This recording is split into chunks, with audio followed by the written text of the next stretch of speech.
Okay, so here we are at the end of Space Marine Turn 4. The command squad's turned up and their flamers cleansed this area of Ork boys, but the Space Marines couldn't do anything about this dreadnought, which is now bearing down on this bunker and about to set demo charges. Over on this side, the dreadnoughts came across, charged the, what they were, they burner boys, and just wiped them out. No questions asked there.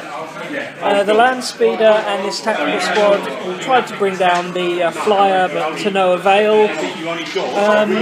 Over here, this tactical squad moved up and burnt the boys off that objective, saving another objective for this turn. But yeah, things are still not looking good because we've got mega knobs bearing down on this position. The scouts were able to kill most of that squad, but thanks to mob rule they passed their leadership test, and there's still the one dude left. And the biggest success of the turn, over on this flank, the Terminators made combat and the Grots fled their guns, so that unit is completely neutralised now. But yeah, with Ork Turn 5 looming, we've got this objective under severe threat from Mega Knobs, this one pretty safe, and this about to go boom. So this now explodes with the same effect as a vehicle explode result. End of my movement phase. End of my movement phase. End of movement. But yeah, that's going to explode at the end of the Ork movement phase. So on to Ork Turn 5. Okay, so start of Ork Turn 5, this bunker blew up but caused no damage. Dakajet swang by over here and had a shot at the Terminators, killing one and wounding the Librarian. The Gorkanaut and the tank busters tried to square up against the Dreadnoughts, put another hull point on the Dreadnoughts with fire from the tank busters, but the tank busters failed their charge and the Gorkanaut didn't want to risk going in there with the melter guns. Now over here, the Dreadnought and the Battle Wagon finished off the land speeder. I declined to jink it in the hope that it would survive and be able to do something, but alas, it was not to be, and my speeder is gone. Over on this side, the one remaining Ork Knob made it into combat with the scouts. One surviving scout sergeant ran away down the flank. It did manage to put a wound on the Knob though, so he's down to his last wound, and that scout's going to rally and have a shot at him, and we shall know no fear is such a good, reliable rule.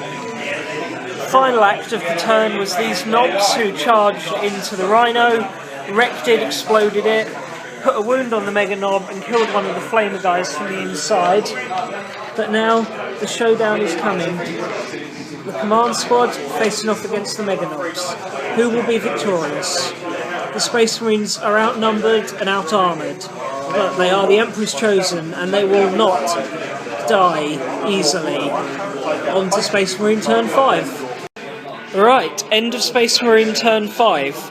As you can see, that last knob over there was taken out by the scouts.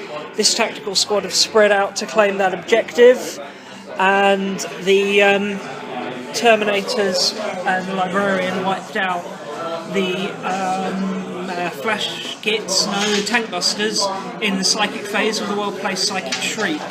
Librarian also got invisibility off on the Dreadnoughts, which, to be fair, we actually forgot in the assault phase, but hey, it didn't make too big a difference in the scheme of things. Dreadnoughts got into combat with the Gorkanaut, put 3 hull points on it and immobilised it, lost 1 Dreadnought in return.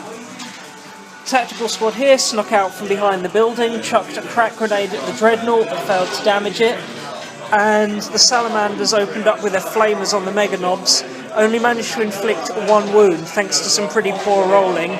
But I decided to play it safe and not charge them this turn, because this is the end of turn 5 now, so we get to roll to see if the mission carries on, and at the moment the Orks have 1 objective blown up and we're holding 2 objectives. So Sam's going to roll the dice, a 1 or a 2, Space Marines win.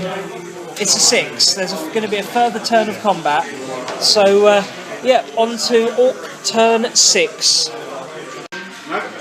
It is a dark day for the Space Marines of the Salamanders' 3rd Company. Captain Agatone has been laid low by a blow from an Ork Mega Knob, Yeah, so the Orkz charged in to the combat squad, managed to pass all their saves from the various power weapons in there. The company champion stepped up to fight against the Ork mech Orkz, and was killed quite brutally and horribly. Agatone managed to slay 3 of the Meganobs before succumbing to sheer weight of attacks. That really was the main event of this turn, and the whole command squad were killed. Dreadnought over here tried to have a shot at the bunker and charge in the bunker, and fell short on its charge. The battle wagon had a shot at the tactical squad, scattered badly and only killed 1. And in the combat over here, the dreadnought woofed its attacks, and thanks to invisibility, the Gorkanaut was only able to pull the arm off the dreadnought. So yeah, it's all getting a bit close here. On to Space Marine turn 6. Okay, so that is the end of Salamanders turn 6. Not a lot happened, but what did happen was interesting enough. Tactical squad chucked a crack grenade at this dreadnought and again failed to hurt it. Librarian managed to get off invisibility on the dreadnought, and then him and his Terminator buddy charged into the battle wagon, took a hull point off it with his force axe, but that thing's still up and running. Tactical squad moved up to claim this, or to secure this objective and try and get some shots off next turn. But the big event was the Dreadnought finally winning out in the combat against the Gorkanaut. So that Gorkanaut is now wrecked. Dreadnoughts, I'm really loving them in this edition, I have to say. But yeah, that is the end of Space Marine turn 6. Let's see if we get a 7th turn. It's a 5, and 1 more turn will be fought today. Right, so the Ork final turn started with a final gambit from Kogzag to allow his dreadnought to charge here. Had to wipe out the tactical squad standing in front of the building. Now, he fired the battle wagon at it, and it did kill the entire tactical squad. However, it also hit the dreadnought and immobilised it. So yeah, the path was clear, but the dreadnought can't charge it with no legs. So yeah, that building is now safe. And in the Space Marine turn, the dreadnought was able to run over here and claim hold of the building. So that is a point scored for the Space Marines. Now over in the centre here, Kogzag was not happy about his favourite battle wagon getting attacked by some filthy Umi Psyker. So he came over there and absolutely bitch-slapped the Librarian out of here. A vicious and very one-sided challenge saw the end of the Librarian. And yeah, that was about it, except that the Space Marines are holding this objective. So we have a very interesting situation here, whereby the Space Marines are still holding the power generator and the command tower, but they are really on a shoestring here. We've got 1 dreadnought with 1 hull point and no melter arm.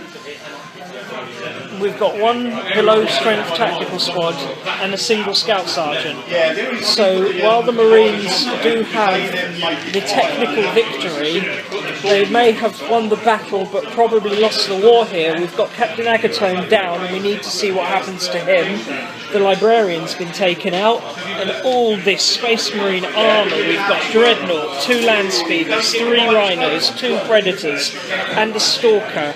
3rd Company has taken an absolute bruising. Now what we want to do here is roll to see what happens to the fallen Captain Agatone. The table we worked out before the mission was that any named characters taken down, roll a dice for them at the end of the game. On a 1, they're dead. On a 2, 3 or 4, they're injured and must miss the next battle. On a 5 or a 6, they make a full recovery. And if they're hit by a D weapon or an instant death weapon that takes them out, then you add subtract 1 from the dice roll. So here's Captain Agatone. What's going to happen to him? It's a 1. He's dead. 3rd Company have lost their captain. I'm not happy about that at all. And the Orks have been very victorious. So, that was a great game. I'll probably put up a post-game video on this. But yeah, the Orkz are really running amok here. The Space Marines may hold the spaceport, but with very, very little left. See you soon. Right, well, that was quite a bloody battle, wasn't it? Although the Space Marines managed to hold on for the win by the rules of scenario, holding 2 of the buildings, they took a hell of a lot of casualties from the Orkz there. I mean, we lost Captain Agatone, the Librarian, the Terminators, all the tanks apart from... yeah, no, it was all the tanks, and only 1 Dreadnought up at the end. So, yeah, we may have won the battle, but we may have lost the war in the process. So in the next scenario, Captain Agatone he's dead, so I'm not going to be able to use him. Have to pick a different HQ choice as we write the scenario for that. But Cogzag is going to be, you know, still there and still a threat. So it's going to be interesting to see what we work out. Me and Sam have discussed a few initial ideas, but I won't publish those as unfinished ideas. That will come up once we've planned it all out in a new video. Tactically, I think on the whole, you know, I played what should have been, you know, we both played pretty well. There was no major tactical blunders. There was a few clever little bits of play, but one thing I really need to improve on as a player is how on earth I'm going to stop that Ork Death Star. If you've been watching this channel, you see it's not the first time that those mega knobs have caused me trouble.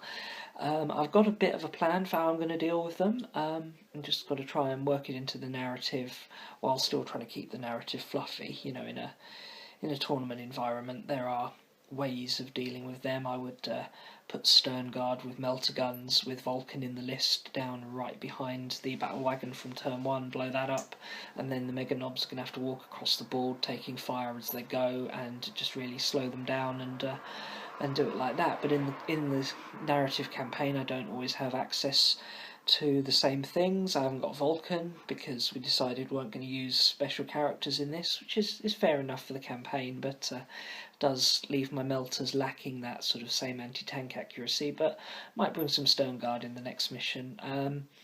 I just want to say big thanks to Sam for doing that mission with me. It was a lot of fun, you know, it was a good night, and some cool stuff happened. And yeah, hope you enjoyed this battle report, and feel free to join us for the next one. See you later. Bye.